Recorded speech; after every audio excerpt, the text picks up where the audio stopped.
Sorry about the delay. Welcome everybody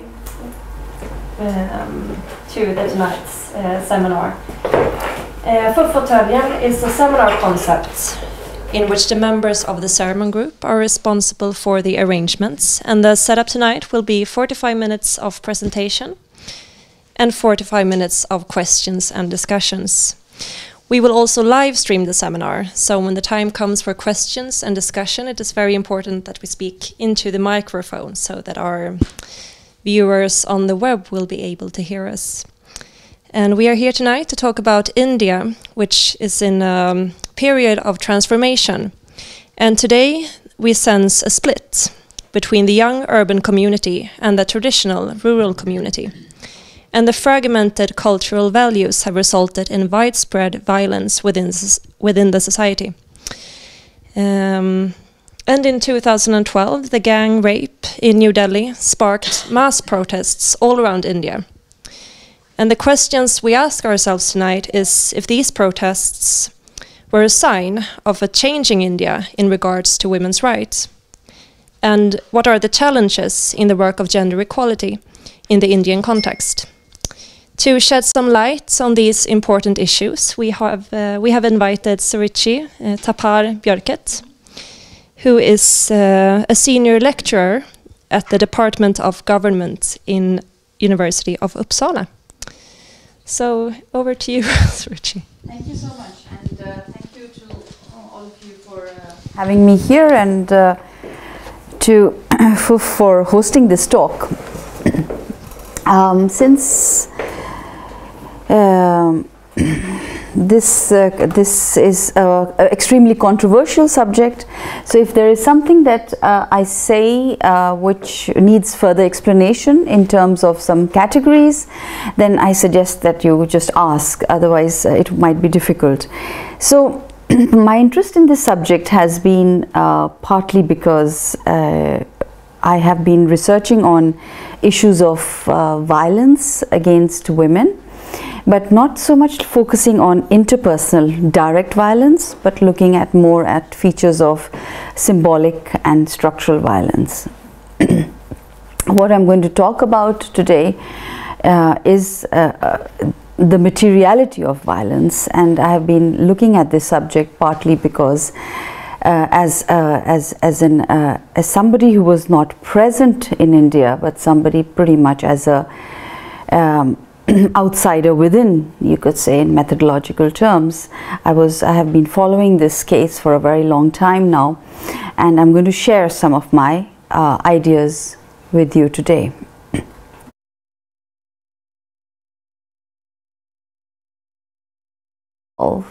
It was a dark December night, and the Jyoti, her name was revealed after some time by on the insistence of her father, because she has been referred to many names like Damani, Nirbhaya, a kind of also sort of these names were symbolic, standing for the strength and power embodied by the Indian woman, because of course the rape itself shattered everything that the Indian woman in India stood for. So after her name was kind of released, so I will take her real name. It was Jyoti Singh Pandey, and she was traveling with her male companion. Are you all aware of no, you know? So it was a Sunday night, and she was traveling with her male friend, and his name was Avindra Pratap Pandey. They decided to do as normal friends would do. They were not engaged, they were just friends. It's very important in India. They were also not staying together. They had their own families to go to, but they decided to meet, and they went to see a movie in one of the city plaza halls. Now, this is also very interesting because India over the last decade or so has seen just a tremendous rise of city plazas, and you could say that visually you see wealth, because obviously the plazas would survive if you have shoppers out there. So both you can see that there are the feature of, at least for me also as an Indian, the idea of consumerism is very important now. Accessing these city malls also is very important because it gives you a certain amount of economic capital. So I went there to eat at Burger King in that city mall. Now, I'm not saying that this was part of the scenario here, but like any kind of aspiring young people, and a lot of young people access these city malls. They went to see a movie, and it was The Life of Pi, which was creating a lot of stir in India because it was a very well made, very good movie. On the way back, they were unable to find a vehicle like an auto rickshaw, or a cab was unaffordable because they actually came from what you could say a lower middle class. I'm going to talk about caste. So a cab would be very expensive, right? So they said, okay, it was 8:30 in the evening, no transport apart from bus. So they decided to come back halfway in an auto rickshaw, and then they stood outside the place called Munirka. Now it also happens to be the place where it's my alma mater, which is Jawaharlal Nehru University, which was also, as if you have heard, if you're following the news, it's kind of in a state of transformation with under the new BJP government. So they were just standing out there, and suddenly they see a bus pulls by, and it's an ordinary bus, nothing happens. Now in India, you have two kinds of transport. One is the DTC, which is the Delhi transport, and one is the private transport. You can also board private, except that the private buses are a little bit more expensive. They were standing there. There was a situation of anxiousness. Her mother was on the mobile, and all these are signs that she was an aspiring young adult. She wanted to see a movie, Life of Pi, in English. She was English educated, so these are indicators. They both were. She had a mobile, yet not enough money to take a cab back home. And the young juvenile who was leans out of the bus and calls out and says a very nice word in Hindi, which is Didi, which is sister. And when you hear a young child say Didi to you, you kind of warm up. So he says, where are you? Where do you want to go, Didi? And she says, we want to go to Dwarka. Now we'll come to this place also where they were heading. Oh, please come in. And so the couple boarded the bus. Very soon they realized that they were the only passengers in the bus, and there were 4 other men. So sometime after a little while, they said, the Avintra, her male friend, said he objected to the fact that the bus was not going in the right direction. But by that time he also realized that they had bolted the bus from inside. And because it was a private bus tends to have these kind of curtains. They had drawn the curtain so people from outside could not see inside the bus. So the bus got bolted, they had closed, and then they switched off the lights.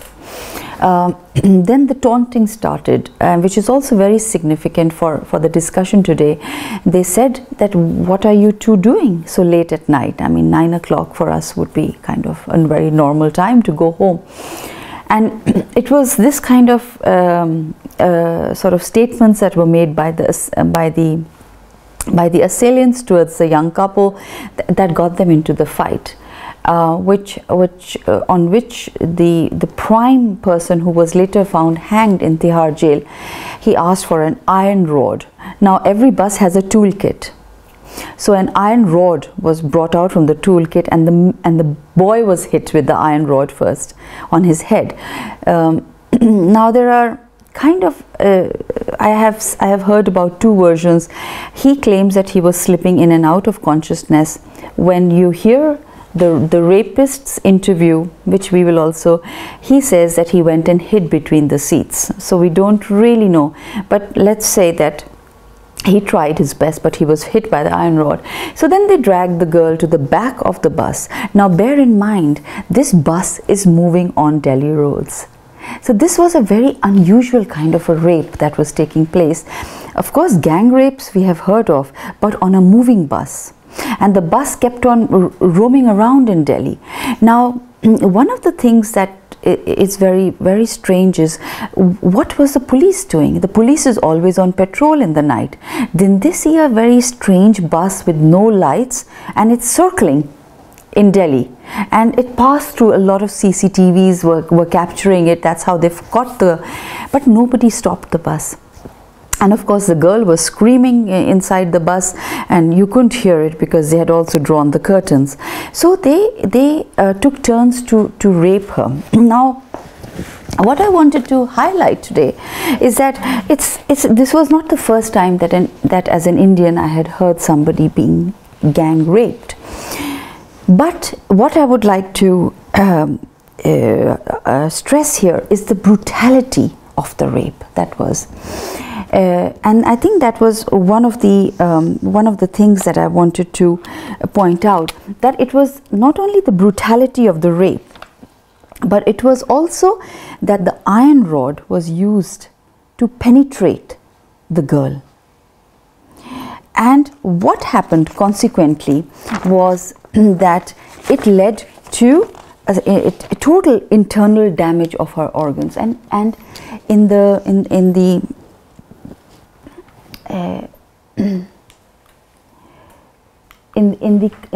clip, you would also see. So there is I will just come to this big picture. Consequently, both the couple were. This went on for 30 minutes in the bus. They took turns, and it was quite systematically done. When somebody was raping her, the other one was driving the bus. Finally, they dragged them by the hair and threw them out naked onto the roadside near Delhi airport. Now, as you know, the kind of as you could imagine, the bodies lay there for many times. There were people passing these two young bodies lying on the roadside, but nobody would stop. And in India, that's another thing, that it becomes more like a spectacle. So they would see these naked bodies, they would kind of unwind the windows, and then they would carry on. So there was a considerable delay in taking her to the hospital. Then the crowd gathered around them, just out of, just watching. Nobody wanted to do anything. Nobody wanted to get involved. That's another thing about what trust people have in the police, what happens if you speak up, how you're treated, right? Finally, a patrol car stops, takes them to the main hospital. She had bled so much, so she was unconscious. Her father was informed. Now her mother was not working, and her father used to work. He used to do shifts as a loader at the airport. Now the reason why I want to say is it also tells you a little bit about their class status. So they were lower middle class, but he was aspiring, and they had sold their land in the village, and he wanted his daughter to become the physiotherapist. She was training to become a physiotherapist. So he was informed, and the doctor said that to him, she was alive then, because she gave the testimony about these men, and she told them in very detailed way what happened. But the doctors told the father that she has only a few hours to live. Why? Because the damage caused by the rod that was inserted inside her had damaged her internal organs, and now there was gangrene setting in, like what do you say, like some kind of a fungal infection had set in, which was slowly going to close down all her organs.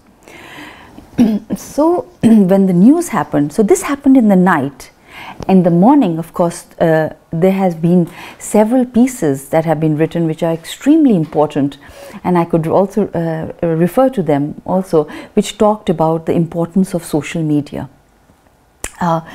Right from Twitter to mobile messaging to hashtagging, the news spread the next day, and you had people out on the streets. And soon after that, once the people were out on the streets, there was also a clash with the police, and then of course some calm and order was restored. But the people were very, very I would say enthusiastically violent. Now the government at that time realized that something was not right now. This was no ordinary rape case that had taken place, and I think strategically they knew that the girl would not survive, but strategically she and her family, they were flown in an air ambulance to Singapore Trauma Center with the hope that some of her organs which were damaged, internal organs, particularly her intestines, were completely taken out by the rapists. They might be replaced, but she did not survive. And when the news of her death, that was also quite a sort of a mark in the history of India, where it had never seen this kind of protest. Now here I would like to also make an observation as an Indian, watching this pretty much here in Sweden, was that this kind of that the protests, as you can also see in the picture, it was not argued, oh, it's a women's issue, rape, so let the women argue and let them march. It was also very visible that men were standing and arguing for women's rights, which was a very unusual case also, because normally you would see it's a women's question, let the women handle it, rape, sexual violence, always it's women who are kind of fighting. But it was the first time when men, young boys, stood shoulder to shoulder on the streets asking for dignity that had been taken away from the women. The second thing that has been, of course, very critical here is that why did it have such an eruption? That is another question, which perhaps is unexamined in the literature that's come out on Delhi gang rape, or the reviews that have been written. And I think that from what I can, from my observation, it was something that was not because it was unusual. Yes, of course, the way it was done was very, very unusual and very brutal. But I think what is more important is that you could see, you could imagine, if you were to imagine this as some kind of, for example, let's say a riot that takes place or a genocide that takes place. Now, I have always argued that they just don't erupt out of anywhere. So my argument here is that this tension about sexual violences against women and against young children, boys and girls, was bubbling in the Indian society for a very long time. The government was not able to address this. So this was, as you know, anthropologists such as Veena Das have argued, it became the master symbol on which everything erupted. That's why we saw the scale on which it was. We cannot say that this was the first time a rape had happened, no. But you know how a wound festers, it was like that. There have been so many instances of violences which have been just swept under the carpet, that this was the first time that people said we had to do something. So the discontentment was growing for many years. It just needed a master symbol. It just needed something to bring that discontent together, and it was the Delhi gang rape case. Okay, so coming back to this, so these were the protests, and this is the father of the girl and her brother. As you can see, they are a bit they don't want to be in the camera limelight, but this is when they go back to the village to cremate her ashes. And again, if you look at the house, it's not a solid, it's not a what you would call a pakka house. From the structure of the house, you can also make out a little bit about the status of the people. But I think more than that, the fact that they were, it's not so much the class status, but I think what is important here is that he had a lot of aspirations for his daughter. That despite all the economic hardships, he sold his land and wanted her to progress. Now this I will come back to little bit later. So coming back to the two kind of things that stayed in my mind, one was the brutality, and along with the brutality, it was the disgust and hatred which was demonstrated towards the woman. They didn't even know, they had probably never seen each other before. The second issue around the rape was the construction of the deviant body. That how this body was seen as deviant, as something outside the norm, i.e. women should not be doing this at night. That's how the argument started. So what are you doing here in the night with a man? So and this is also, if on YouTube you would find Avindra Pratap, the male friends, in his interview, he has talked about this, that it became a huge point of irritation that they were outside late at night. So when I'm talking about the deviant body, here what you're seeing is that her body was constructed as deviant, and once you construct a body as deviant, something it should not be doing, then, as sociologists would argue, you can also correlate it with the logic that it is dispensable, you can dehumanize it, and it's disposable. Right? So both the things happen. Dispensability of the body, do anything you feel like with it, and dispose it off, throw it out on the road when you are done with it. So both these, and this is also related to a larger piece of work which was done by Stanley Cohen, which was called Folk Devils and Moral Panics, way back in 1972. And of course Stanley Cohen is known, we lost him, but as a sociologist, this was one of the path-breaking books that he wrote, which has helped us to explain not only issues like the action of sometimes why people get so brutal, but also post-11, how post 9/11 and the axis of evil, how the Muslims have been constructed as deviant, as outsiders. So this was also you could see that how she was seen as a threat to the culture of the nation. Now, why do I say she was seen as a threat to the culture of the nation? Also is that if we can now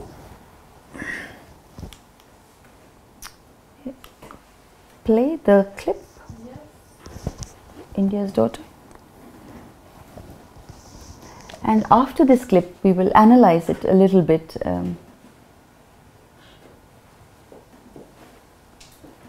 So you will find here the first scene is the lawyer of the rapist, of the defendant, M.L. Sharma. He became notorious, and he's we have the threat, but in our culture there is no place for a woman.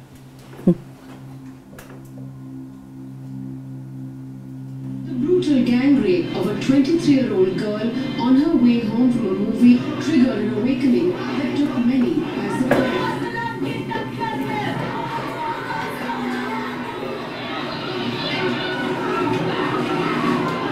According to the latest government figures, one woman is now raped in India every 20 minutes. That's her parents.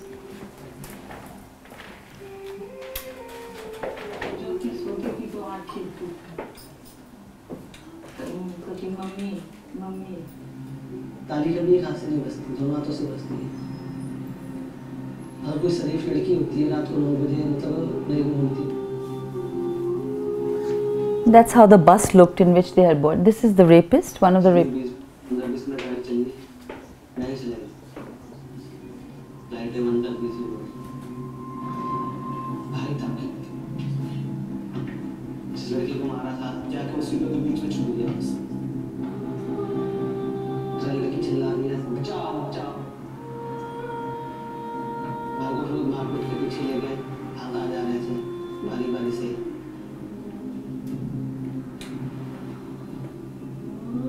जिन्होंने कपड़ा निकालने से उसने हाथ डाला, कुछ ऐसी चीज थी अंदर से लंबी लंबी सी निकली थी, अतड़ियाँ थी कुछ।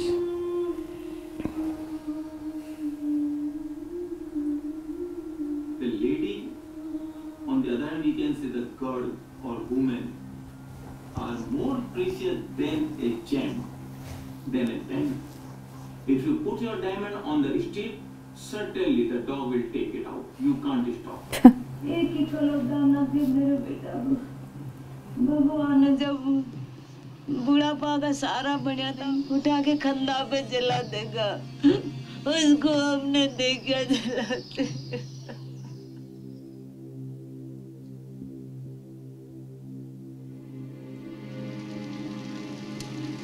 आखिरी बार जब हम उसको हॉस्पिटल में मिले, उसने हाथ में हमारा हाथ लेके चूमा और बोला कि सॉरी मम्मी, हमने आपको बहुत तकलीफ दिया, I am sorry.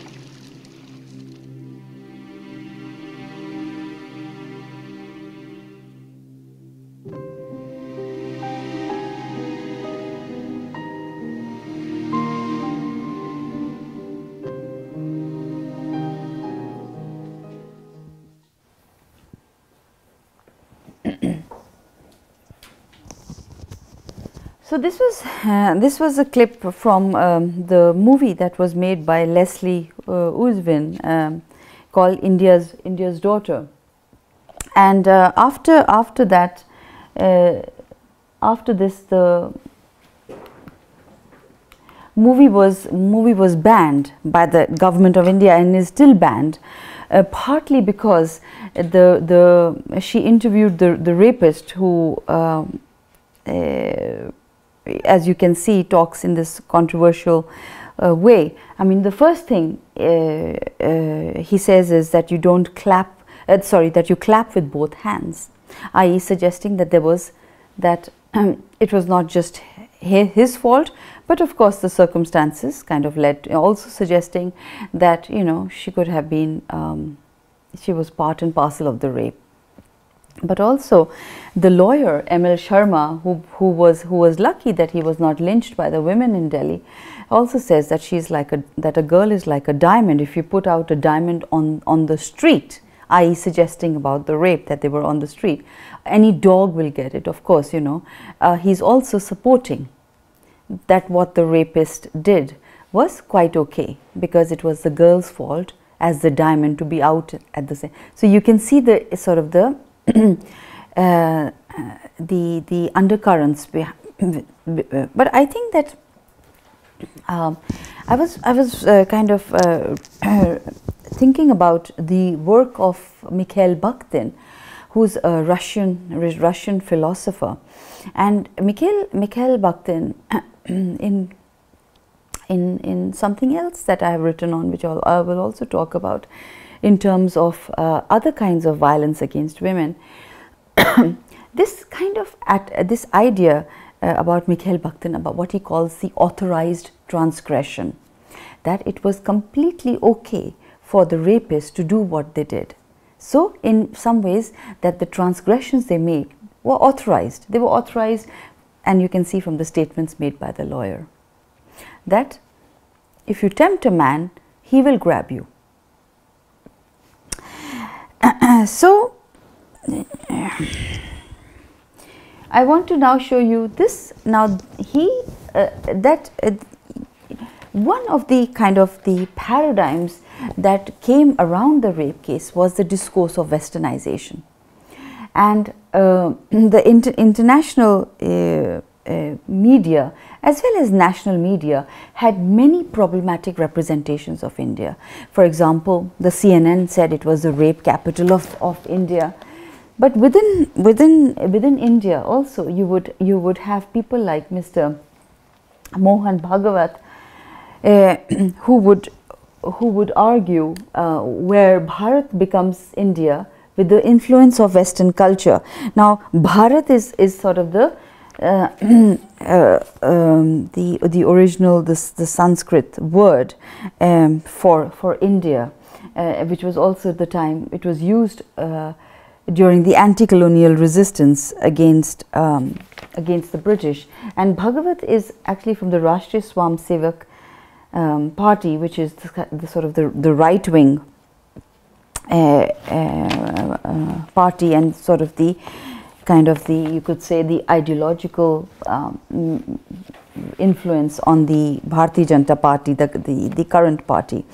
And he actually, in a full interview, he actually says that that the rapes, what we are seeing rapes in the urban centers, are because of westernization. So he has given his statement, and of course he contrasts the westernization of the urban Delhi to the rural India, where of course rapes don't take place, according to him, which is completely bizarre and very problematic, because as you can see that a lot of the rapes that have taken place, which have kind of remained silent, have been in rural India. In fact, some feminists such as Kalpana Kanibaram have also kind of written on a slightly different trajectory, and basically argued that why did Delhi gang rape case have such a kind of wide publicity, wide appeal? Why don't rapes like rapes and then hanging of these girls, which also took place soon after, why was there not a protest about this? Is it because it will happen in the rural, which according to Mr. Mohan Rao Bhagavat are very safe places where the traditional India is? But then why do we have things like the hanging of these? Now here also, just to tell you, this incident of course gathered a little bit of media publicity, but these were they were two teenage girls, and they had gone out in the night to defecate in the field because they did not have toilets in their own house, and they did not return. So the parents informed the police, who kind of said that they will come back, and they ignored the case. The next morning they were found hanging from the tree. And this is actually kind of a live picture that I took of the incident, so it's a little bit like I could not, it's a little bit blurred if you can see. But what happened was that the post-mortem report showed that the girls had been raped, and that they had died from strangulation, and they were pretty much alive also when they were hung from the tree. And they also belonged to the backward castes, and apparently the perpetrators belong to the higher castes, caste as opposed to class. So the question here is that this is also coming. So there are two points here. One is that some from some quarters, feminists have argued, when incidents like this happen, why don't they create the appeal like Delhi gang rape case? On the other hand, this is also a challenge to statements made by, for example, Mr. Bhagavat, who says that urban crimes are because of westernization, and you don't have any crimes in the villages, right? So this kind of I would say problematic frameworks. Then the other I was going to show you a clip, but maybe I will just talk about it because I have some other things to say also. Is this other things that have been going on in the villages? It's these are called they are referred to as honor killings, but Kap actually refers to the council of village elders who decide if two people decide to marry, and if they happen to be from the same gotra, as they would call, then they are assumed to be brother and sister, and that marriage is annulled by these village elders. And suppose they do not accept and they are in love, and this is do not accept what the village elders have to say, they are often killed, and in most cases they are killed. For example, this particular couple, Manoj and Babli, who were also kind of very brutally brutally killed by her brother, the girl. She was forced to consume pesticide by her brother, and her husband, he was strangled with the cord in front of her, and then their bodies were wrapped in gunny sacks and they were dumped in the canal. And of course the people who committed them have been brought to justice. But this is only one instance. These kind of killings are very much ongoing in many parts of North India. So that's again an example of, but then why don't we have protests? So one of the kind of one of my observations and one of my arguments will be that the reason why the Delhi gang rape case gathered such momentum and gathered the protest was so significant was partly because she was the rape of the girl was, people were able to identify with what she was aspiring to be, what she could not become. So first, I had already mentioned that there have been many instances of violence against women which have been not adequately addressed. So this was the trigger point, this was the turning point. And also, as you have seen when international news have called it the watershed moment. They of course they have not referred to the sort of the bubbling of this resentment for leaving issues of violence unaddressed. The second thing was that people could relate, at least the younger population could relate to the aspirations that she held for. One of the things that has been left unaddressed in sort of the material on the Delhi gang rape case is the idea about imagination and aspirations. And despite the fact that she had very, very humble origins in the village, as you saw, she had the aspiration to achieve, to become the physiotherapist. And of course, she had a supportive father. Her father also in the interview said that it is very unusual for a person like me to support a girl. I would have rather supported a son, which also ties in with the fact that that she got support, because there are many women in India who are aspiring to become something, and who have to go through some of the caste and class loops. Now, if you were to look at it from a slightly kind of from the dimension of the rapist, it was, of course, the rapist said that we were looking for a night of fun, right? But the night of fun was one thing. I would suggest that we need to dig a little bit deeper, that the brutality of the crime, night of fun could have been just an ordinary rape, but the fact that it was done with an iron rod. I read actually yesterday night, I was actually reading the prosecutor's report, you know, where it talks about what was the damage done to the girl. And apart from the fact that she was bitten all over her body, her intestines had been completely dragged out by the rapists. So and she died out of hemorrhage and trauma. So you can imagine, if your intestines are drawn out of the body, you would lose a lot of blood. So I was just thinking that perhaps the brutality of the crime, and that's why the death penalty, because the death penalty was the rarest of the rare. And one of the words in the death penalty, of what the Constitution says, is that there must be evidence of a heinous crime with brutality, and you could not get more brutal.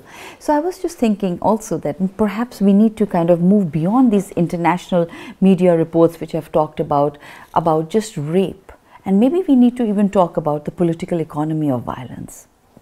Now, why I think this is important is that the caste of the girl, they belonged to the Kurmi caste. Now, Kurmi caste are not very high up in the hierarchy. They are fairly low. They are backward castes, right?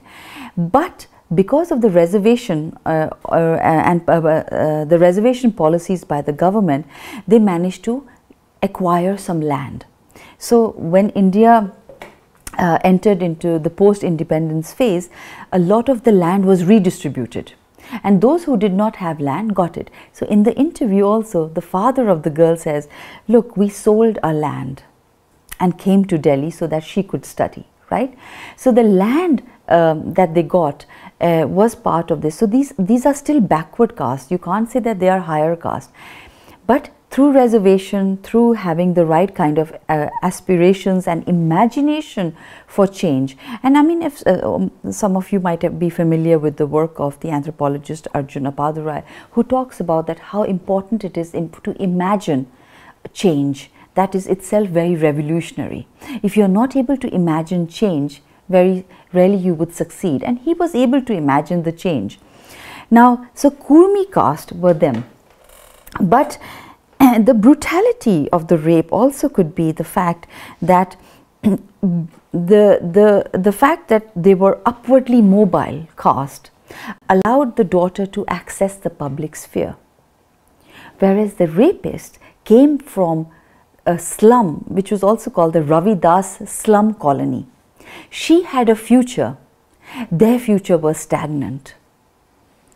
She had a future, and also the fact that this kind of upward mobility allowed her to access the public's domain, allowed her to see a movie, allowed her to have a male friend. And the money to see the movie was also an issue of two castes, that they viewed each other in a particular way. They had no future. They were stagnant. There was no upward mobility. They were bus drivers. They were used to theft, alcoholism, drugs in this slum colony. And I was also viewing the photographs where the rapists came from.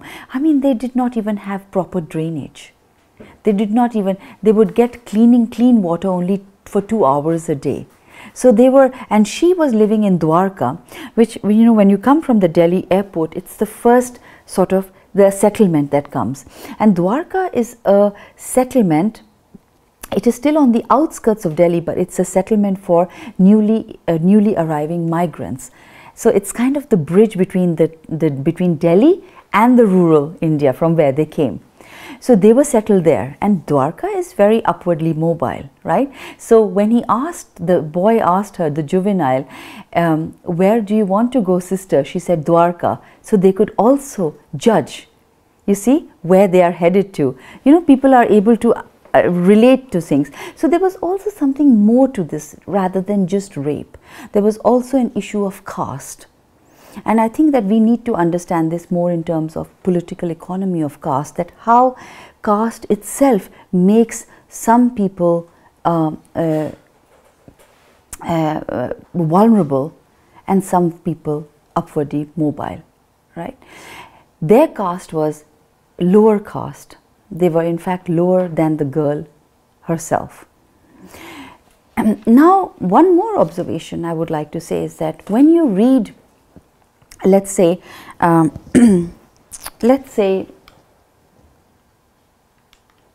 going back, if you were to read on this, you would see this about higher caste and lower caste. But actually the conflicts are not about higher caste or lower caste. If you look at the Delhi gang rape case, they were both from the lower caste, except that the mobility was slightly different. So it is not, that's also the way the reports are. So this was also reported as higher caste and lower caste. No, it was about two castes that are at the bottom, except that one is accessing the government reservations and making itself upwardly mobile. So a lot of the caste conflicts that you see, and also this is also about caste. A lot of the caste and the class conflicts that you're seeing are actually at the lower rungs. It's not the top and the bottom, and people are ignoring this. And if you see the Delhi gang rape case, they were both from similar caste backgrounds. One was moving up with aspirations, one was stagnant. They were not from the higher castes at all, no. So that is also one of the things that we have to look at. Then I think that I would say that when I can see that my time is limited, that talking in terms of modernity, right? Now there is also the whole question that whenever you talk about westernization, that as also the RSS chief said, that it was because of westernization that the rape took place, that Indian women are getting too westernized, that they are accessing the public space, they should be at home, they are homemakers. Now every time you talk about westernization, it of course raises the question of modernity, right?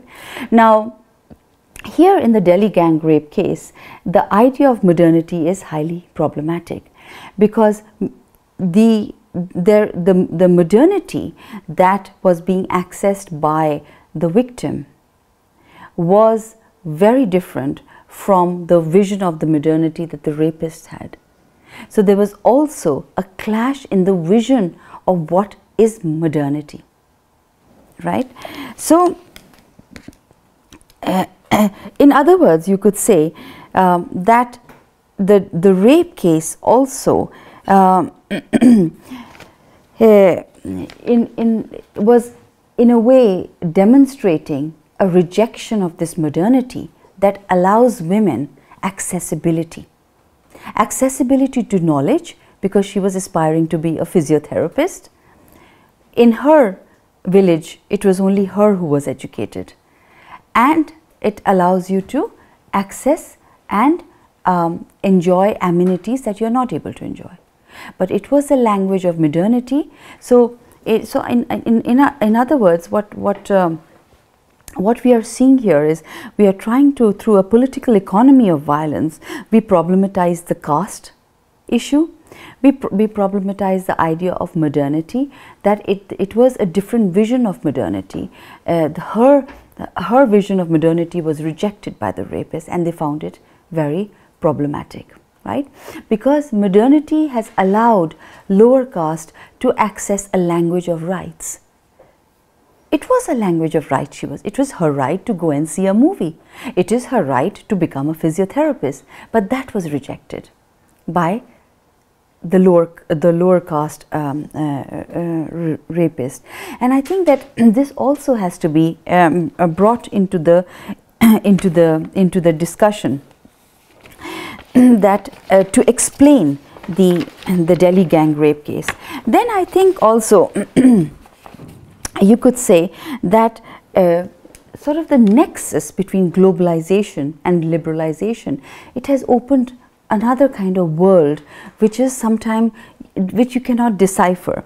So for example, it has you would have thought the opening of India to the global economy, sort of the intersection between globalization and liberalization would benefit. But what we are seeing is that instead of, it has of course some sectors of the society have benefited from this, but it has, so what you're seeing are two parallel processes. On the one hand, you're able to access city malls, you're able to eat food, you're able to access brand names like Nike and Lacoste, and you know, there is a kind of a sharp sort of a trend of westernization. On the other hand, what you're seeing is a the rise of social fundamentalism, which are highly feudal and which are highly patriarchal. And we have to place the Delhi gang rape case in the middle of these two features that we see in India. So, on the westernization that is accessed by some, and the social fundamentalism that is also rising at the same time. So, in other words, to be able to understand the micro context of the gang rape case, we have to understand the larger macro context, and that's why the lecture I had framed it as the political economy of violence. Okay, so thank you very much.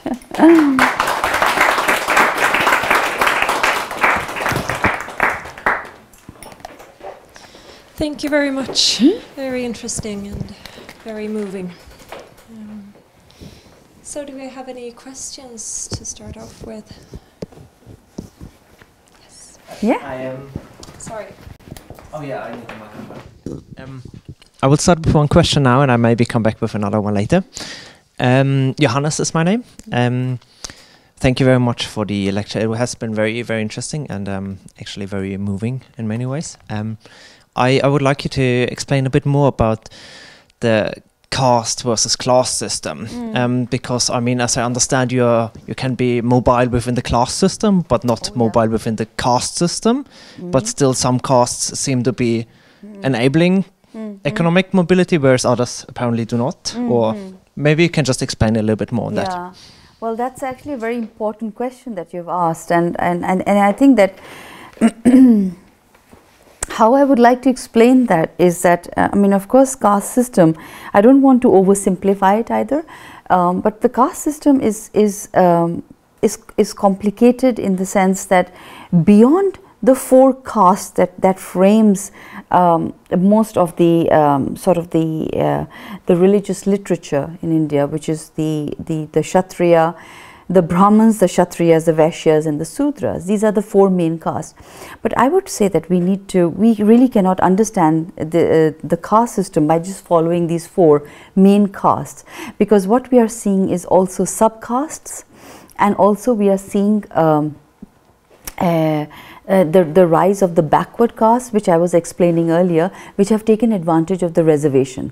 So the reservation, the government of India basically says that those who come from the lower rungs of the caste are able to, through reservations, access education and access jobs, right?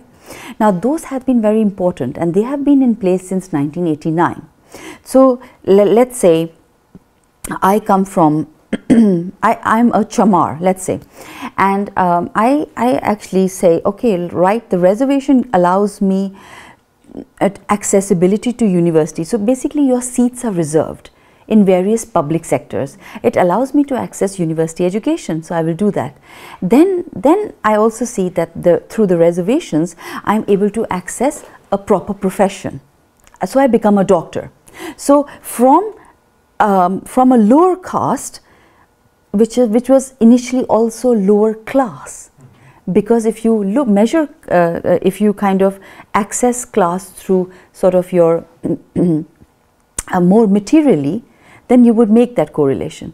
But now I am a doctor, so I am upper middle class because I get a very good salary. But what you are seeing is, and this is also some people like Gopal Guru, sociologists have argued, that even though modernity has allowed you to access a language of rights, that you can get the right kind of job, you can get the right, but it has not removed your caste, the stigma of the caste status, right? So what you see in Delhi now is that patients with, and how do you make out the caste of a person, is that people make out the caste from your surname. So the first thing people will ask is that, what is your surname? And they make a mental calculation, upper caste, lower caste. Now what happens in places like Delhi is that the doctor's name, you go to a big hospital like, let's say, All India Institute of Medical Sciences, the doctor's name is written on the board. People say, this is a lower caste name. So they say they go and complain, no, we don't want to get treated by a lower caste. That might be the best doctor in town, but because it's a lower caste, they will not get treated. So basically what happens is that even though you have, through this upward mobility, got a middle class status materially, you cannot leave behind the stigma of the caste. And that is still an issue in India. Sorry, one tiny addition there. For example, the rapists that you described were from a lower caste as well. The lower caste, but they were not economically mobile, as I understood it. Yes. How come? Sorry? How come they were not able to make that move? Because they were the reservations and the sort of the government protection policies are there for everybody, but some of them are able to access it and some are not. Their background itself was a background of deprivation, whereby their families were dysfunctional in the villages. When they went back to the families and traced their movements, on the top of that, they were used to alcoholism and drug abuse, and also that. So my my understanding is that the opportunities were there, but they did not access it. They wanted to go on a slightly different trajectory, but they were also, like the girl, migrants into the city. So if the girl could access, also they could also access the same. So it all depends on, to, as I was saying to you, to have the right kind of vision and the aspiration. The girl's parents were supportive. Their parents were unaware of their movements. In fact, their parents were left back in the villages, so they had come alone. The girl came along with the family, and they settled in Dwarka. Thank you. Yeah.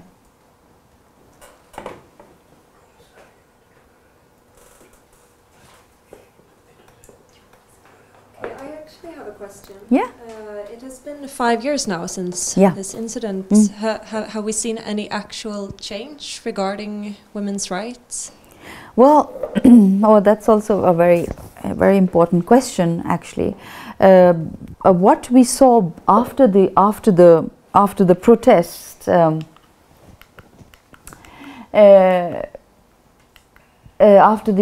was that not only was the case put under the fast track courts for a speedy decision, but also a special justice committee was set up by a former judge of the Supreme Court, which is now referred to as the Justice Verma Committee, and it reviewed the laws in the country, again the laws against violence against women. Now that report itself has been questioned by the feminists because they still feel that there are areas of sexual violence which are still blurry, and the government has not really, or the committee has not really addressed those. But still, it is a one step to have a revisiting of laws against violence against women. Also, there are some kind of fuzzy areas. For example, what is marital rape? That is still kind of, you're treading on a little bit shaky ground in relation to that. But I think with time, we need to see, things cannot happen overnight. So I think with time, even the fuzzy sort of areas in the report will get addressed. But I think it was a very big move that the government was ready to revisit its laws on sexual violence. And some people have argued that maybe the death penalty does not really solve the violence. But I think the death penalty was, maybe they are right, but I think the death penalty was the right signal to give at that time. For what happened. Thank you.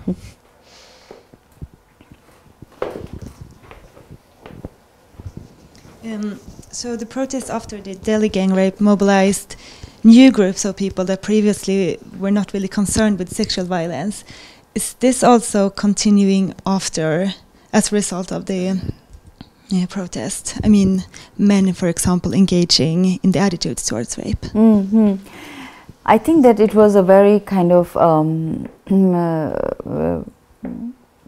I think that this your question touches upon a very important movement that started with this.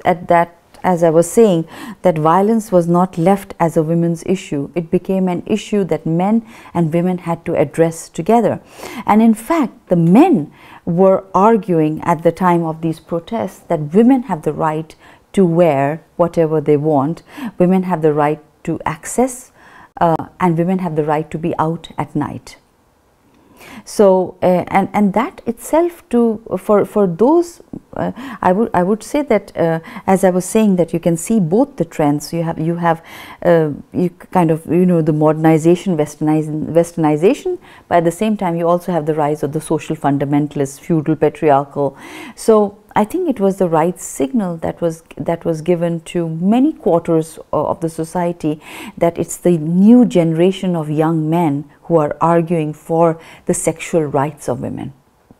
And what it has created is that it has created these groups that can now work together. So a lot of the international media reportage, when you talk about India as the rape capital of the world, was one of the headlines which had CNN had it, the New York Times had it, the Huffington Post had it, everybody, rape capital. Now what does that suggest? That immediately juxtaposes, like it puts the men and women in an oppositional category, and that's what they were trying to argue, that we are not oppositional, we have to work together. So I think that post also they have been working together, partly also as a reaction to the international media, which played a lot of damage actually in terms of representation of India. So you start thinking about all the books we read about Said and Orientalism, and all that was coming back, because that's what Said said, that these lands are of savages. And also they said that the rapists, they were these poor migrants, and the national media also caught on to this. Yes, the rape took place because they were the poor migrants. Yes, they were poor, but so was the girl's family poor. They were not, you could say, middle class. They only had one table in the house, which they used to put a sheet on and eat the food. And then the sheet was removed, and then she used to use that as her study table. They only had a one-room house.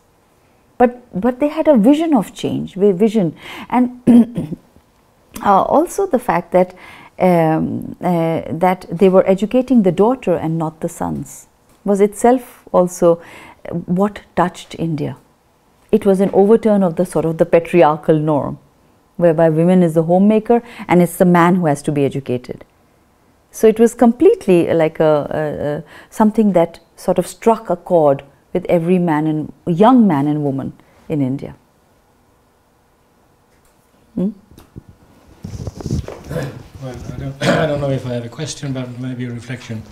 One is always thinking of one's own country, and of course we have gang rapes in Sweden, many. We have, as you're aware of these days, the Me Too movement. Me Too, yes. Yeah, but what is the difference, or maybe not the difference, but one thing you mentioned is that you analyze the Indian situation in terms of class and caste to a large extent, and modernization. While in Sweden, as far as I understand the discussion here, it's not an issue of class. It is not an issue of caste, of course. It is not an issue of modernization. It is not an issue of Western culture, but it is an issue that concerns all classes, even the more educated ones. And the Me Too has pointed out that this happens in all classes, even the modern ones, even among the young ones. It's not a question of older and younger, to some extent maybe. So our analysis in Sweden, I think, is done through power. This is a question of power.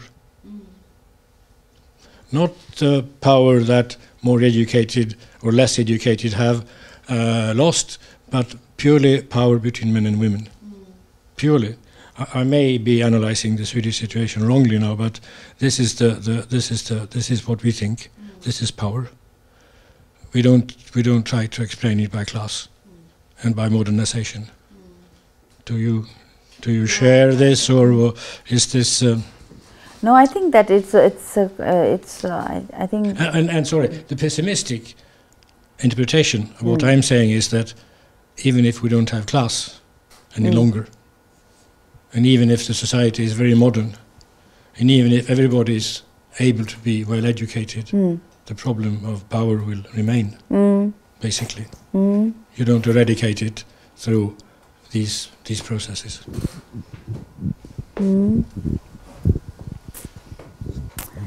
I actually agree with what you're saying, but in relation to Sweden, I think there is one aspect that you missed out, which was race. Race, which is the kind of an issue about that state violence towards racialized bodies, towards the newly arriving immigrants, or you could say people of color in Sweden. But that's kind of, it takes it in a different direction. In relation to your question, I would say that I did not deliberately didn't bring power, not because it's not important, but I wanted to sort of stress a little bit on the political economy. Also, but this analysis was also made. And the analysis that was made, like you have said, was the first kind of analysis that was made, that it was about power. It was about the unequal power, gendered power relation. But also another analysis that was made was that these men, they kind of pretty much, because they were sort of caught in a economy, in a stagnant economy that was not moving, for them to realize, to have the sense of power was even more.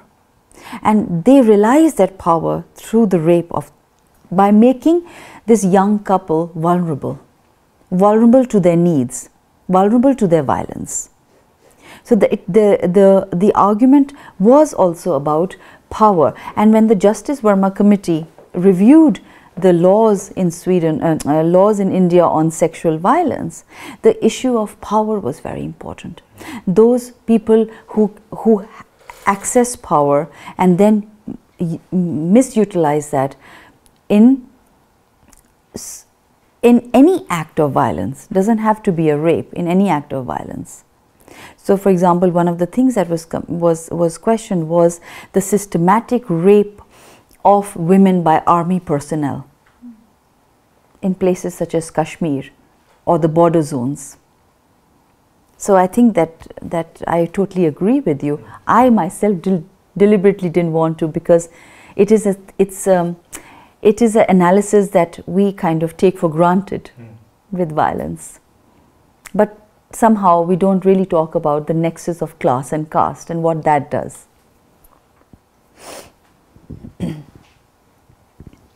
Thank you. I was wondering a bit about the legal system, and also especially with this, the lawyer for the defendants and what he said about diamonds and things like that, if that is still socially accepted to use as a defense, or if that has changed a little bit, because I'm also thinking about all the women that are raped. And I mean, you wouldn't want to go into this process of trying to actually prosecute the rapist if this is the kind of things that you will hear when you try to do it. So I was wondering if that has changed at all. Yeah. I think that how when the case was put in the fast track, right? Now, very few cases go in the fast track. This because of there was huge national uproar. The government had no choice left, and it was also the fact that it started in Delhi and it was spreading in India, and then it was spreading internationally.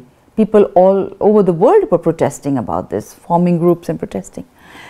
But when the fast track, it went in the fast track, then you have to set up the lawyers also fairly quickly. Now, for the rapists, nobody wanted to defend them. That's what the news reported the first time, that very few, the kind of, because I think that legally they have as much right of a proper defense as much as the victim has, right? But all the kind of the sort of the proper lawyers refused to represent them because it was a no-go zone pretty much. People knew everything that had gone wrong. So my suspicion is that people like M.L. Sharma, as you can see also from his profile, he's not very articulate himself. I think that when lawyers take up cases like this, they want to raise their profile,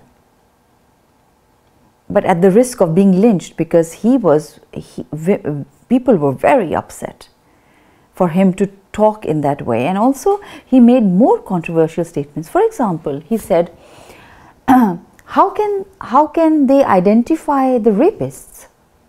Because the bus was dark, so they are lying. On top of the fact that the bus had been made dark, and the fact that the boy could identify and the girl could identify, the defense said this is all wrong evidence, because how can they see the faces of the rapists if the bus was dark? So you know, all those kind of things that he had to, but he knew right from the beginning that he was fighting a losing battle. And it enraged people more. And one of the things that Leslie Udwin's movie got banned is partly because of what he was saying, and partly from what the rapist was saying. That, you know, you need two hands to make a clap. That is one of the and BBC along with some of the other media channels, they tried to interview him later on, the lawyer, and they said, by the way, what was this whole thing about diamond and a dog eating a diamond? And he actually started backtracking. He was scared for what he said. So in a way, sometimes I think that when these notorious rape cases happen, lawyers who are kind of on the lower rung raise their profile by making these provocative statements, but they are actually damaging themselves in the process. But the reality is that nobody wanted to represent the rapist. Whereas in Sweden, I mean, as far as I understand, you have the equal right, whether you're a rapist or not, you have the equal right to have the proper defense. But in India, it did not work. Partly also because it was on fast track.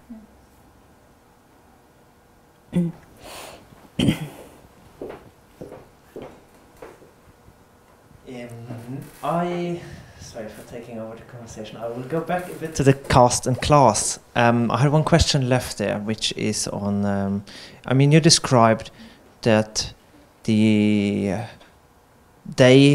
rapist chose a victim which was also lower caste, but mobile upwards. Upwardly mobile. Yeah. Yes, upwardly mobile. Thank you. How come that this brutality and this let's call it anger is used against people in a similar position rather than against people who are high up in a high class position, which maybe on the first look I think would be the logical one, yeah. Yes. Yeah, actually that question also is at the heart of the discussion of political economy, and I think that a lot of the discussions on caste and also the discussions we have had on gender and caste, I think that they tend to take the trajectory that caste violence is about. So for example,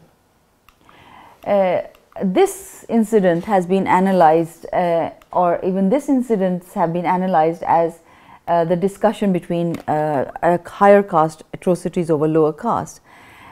Partly because, as you are yourself saying, it's very difficult to imagine a lower caste on a lower caste.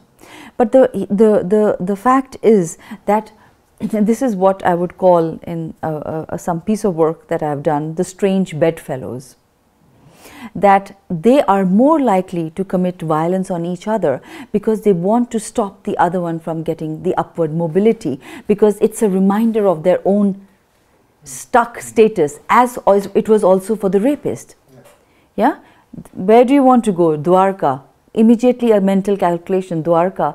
it's an upwardly mobile immigrant place. They were living in what is referred to in Delhi also as a slum colony. So there was a wide difference in there.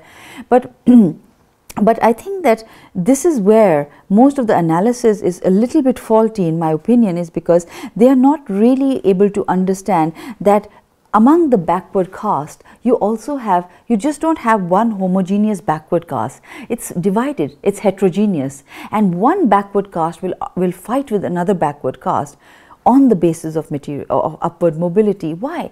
Because upward mobility also means greater accessibility to land, to water, and to material wealth, but most importantly to education.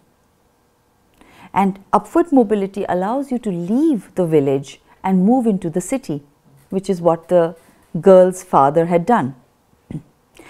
But as you can see, both the rapist and the victim, they had moved from the village into the city, but only one was able to rise, and that creates also the hostility. I'm not saying that they calculated it, but it's a subconscious. But some of the caste violence, for example, this violence that we see, is very much calculated on the basis that, you know, the parents of these girls, they have acquired some through some reservation higher education. Maybe they can leave what has been referred a language of obligation and move to a language of rights, to a language of labor. To access even the wage economy is a very big thing in terms of caste. Many people are still very much bonded laborers in the villages. To be able to access a cash economy is a very important thing. And still this is the whole modern policy of India, I understand, to modernize the country. That's right. Leave the hotels and get yes, that's right. Sarah? Thank you for a very interesting lecture. I have a question for the future.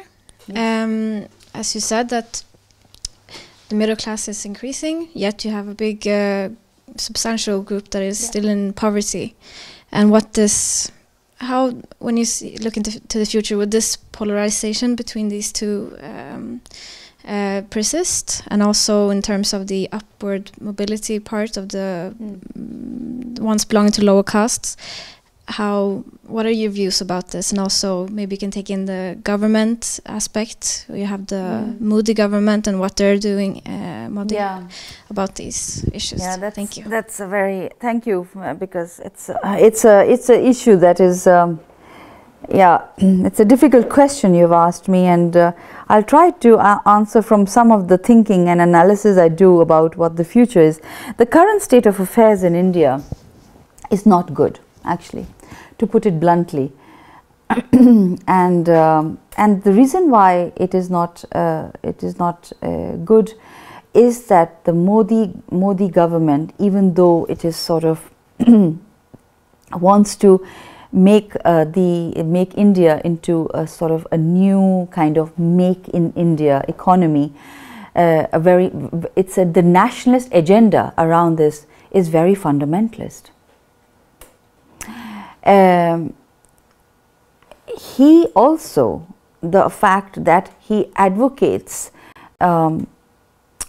that women should be homemakers takes us a little bit back, because we are trying to come out of this, as was also we are examining today. But now the change of government, it seems that we might head, if you are rewarded for not being so visible publicly, if you're rewarded for being a homemaker, then I think we are regressing. That's one thing. And the other thing is that the gulf between the rich and the sort of the landless poor is kind of growing, and it's very visible in places like Delhi, where you would have a very, very gated community, because that's kind of the new thing that people have, but just behind it you have the massive slum. And also the Ramdas colony that the rapist came from, it was just behind the most posh colony in Delhi. So I think that the future is not looking very good in India, and in fact we are actually taking, the class divide, I think, is even greater than the caste divide. And in terms of women's liberties, if we follow how Modi is thinking about transforming India, then perhaps we might be also regressing. And on top of that, for example, the murder of this of Gauri Lankesh, who was the most important senior woman journalist, because she was controversial and she would report on controversial issues, she was shot right at her doorstep. Similarly, what we are seeing is any journalist that is outspoken about the government for any issue, for an issue about rights, for an issue about violence, for an issue about corruption, disappears. And this new climate of fear, it's enveloped India. So any notion of dissent, right? So I might just say I don't agree with what is happening. That is dissent. I think that the government is taking us is seen as sedition. And sedition has to be removed. So that is what we are seeing. So it's not a very bright picture actually. Particularly, educational institutions are being watched very carefully.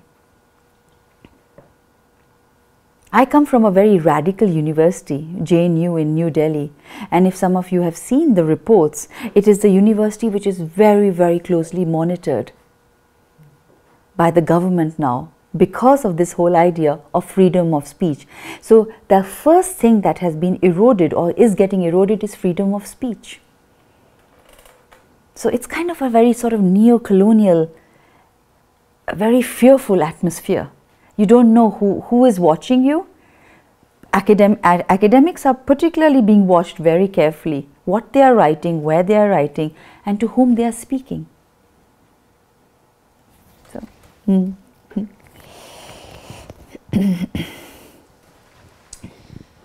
we have any more questions? I think that's actually all we have time for tonight. But thank you very much for very enlightening seminar.